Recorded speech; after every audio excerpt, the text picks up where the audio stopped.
자, 오늘은 원자료를 가지고 복잡한 주제의 핵심을 아주 직설적으로 파헤쳐 보겠습니다. 네, 오늘 다룰 1842년 난징 조약은 이 네 가지 순서로 살펴볼 겁니다. 먼저 이 모든 갈등의 뿌리가 됐던 무역 불균형 문제부터 시작하겠습니다. 자, 그럼 바로 본론으로 들어가서 영국하고 청나라 사이에 도대체 무슨 경제 문제가 있었는지 한번 들여다보겠습니다. 이게 당시 무역 관계를 아주 단적으로 보여주는데요. 한마디로 완전 일방적이었어요. 영국은 중국 차가 없으면 안 될 정도였는데 정작 중국에서는 영국산 물건, 특히 모직물 같은 건 거의 안 팔렸거든요. 그러니까 어떻게 되겠어요? 영국의 은이 어마어마한 속도로 중국으로 그냥 빨려 들어가는 겁니다. 이게 문제의 시작이었죠. 이렇게 계속 은만 퍼줄 수는 없잖아요. 그래서 영국이 꺼내든 카드가 바로 이 아편이었습니다. 인도에서 재배한 아편을 중국에다 팔아서 이 무역 적자를 메꿔보겠다는 심산이었죠. 자, 이제 두 번째 파트입니다. 이 아편이 어떻게 단순한 무역 문제를 전쟁의 불씨로 키웠는지 그 과정을 한번 보시죠. 이 흐름을 좀 보세요. 1820년대부터는 상황이 역전돼요. 이제는 오히려 중국의 은이 영국으로 빠져나가기 시작합니다. 아편 때문이죠. 그러다가 1839년 임칙서가 아편을 전부 몰수해서 불태워버리니까 영국이 가만히 있지 않죠. 바로 다음에 자유무역이라는 명분을 내세워서 군대를 보냅니다. 결국 청나라는 1842년에 버티지 못하고 협상 테이블에 나오게 되는 겁니다. 이게 정말 중요한 지점인데요. 영국이 전쟁을 일으키면서 뭐라고 했냐면 아편 팔게 해달라가 아니었어요. 공식적인 이유는 바로 자유무역과 대등한 외교관계 수립이었습니다. 훨씬 듣기 좋은 명분이죠. 겉으로 내세운 이유랑 실제 속내가 달랐던 겁니다. 자, 그럼 이제 세 번째 파트로 넘어가서 전쟁에서 진 청나라가 어떤 조건들을 받아들여야만 했는지 그 조약의 내용을 직접 뜯어보겠습니다. 조약 제2조부터가 정말 충격적입니다. 5개 항구를 강제로 열라는 거예요. 광저우, 푸저우, 샤먼, 닝보, 상하이 이 5곳에요. 근데 이게 그냥 항구 몇 개 더 여는 수준이 아니에요. 그전까지 수백 년 동안 중국은 광저우 한 곳만 딱 열어서 통제하면서 무역을 했거든요.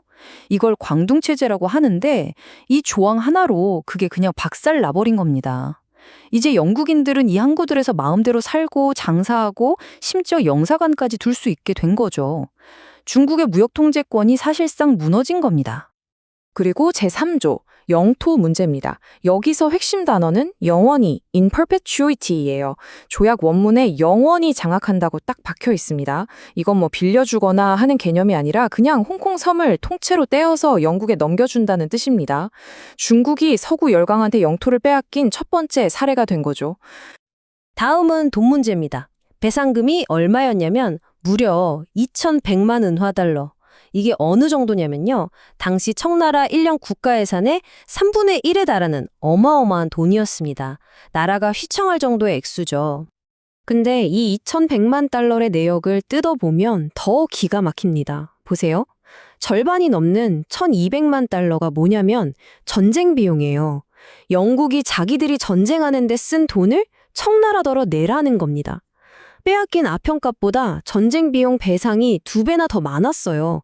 전형적인 승전국의 갑질이죠. 돈이랑 땅만 뺏긴 게 아닙니다. 더 심각한 게 있었어요. 바로 경제 주권을 잃었다는 겁니다. 첫째, 공행제도가 폐지됐어요. 이건 정부가 인정한 상인들하고만 거래하던 시스템인데 이걸 없애고 영국 상인들이 아무하고나 직접 거래할 수 있게 한 거고요. 둘째, 이게 진짜 치명적인데 관세 자주권을 상실합니다. 이게 뭐냐면 자기 나라에 들어오는 물건에 세금을 얼마 매길지 스스로 정하는 권리거든요. 근데 이제 그걸 못하고 영국이랑 협의해서 정해야만 했습니다. 자기 나라 경제 가장 기본적인 방어막을 잃어버린 셈이죠. 자, 이제 마지막 파트입니다. 이 조약이 남긴 유산, 그리고 이게 왜 최초의 불평등 조약이라고 불리는지 한번 보겠습니다. 이런 식으로 군사력을 앞세워서 약소국을 찍어 누르고 자기들한테 유리한 조약을 맺게 하는 걸 포함 외교라고 부릅니다. 말 그대로 대포 달린 군함을 들이대면서 하는 외교라는 거죠. 난징 조약이 바로 이 포함 외교의 가장 대표적인 교과서적 사례입니다. 그런데 진짜 아이러니한 건 뭔지 아세요? 이렇게 일방적으로 다 뜯어간 영국조차도 이 조약이 불완전하다고 생각했다는 겁니다. 만족을 못한 거예요. 영국한테 난징 조약은 끝이 아니라 그냥 시작에 불과했던 거죠.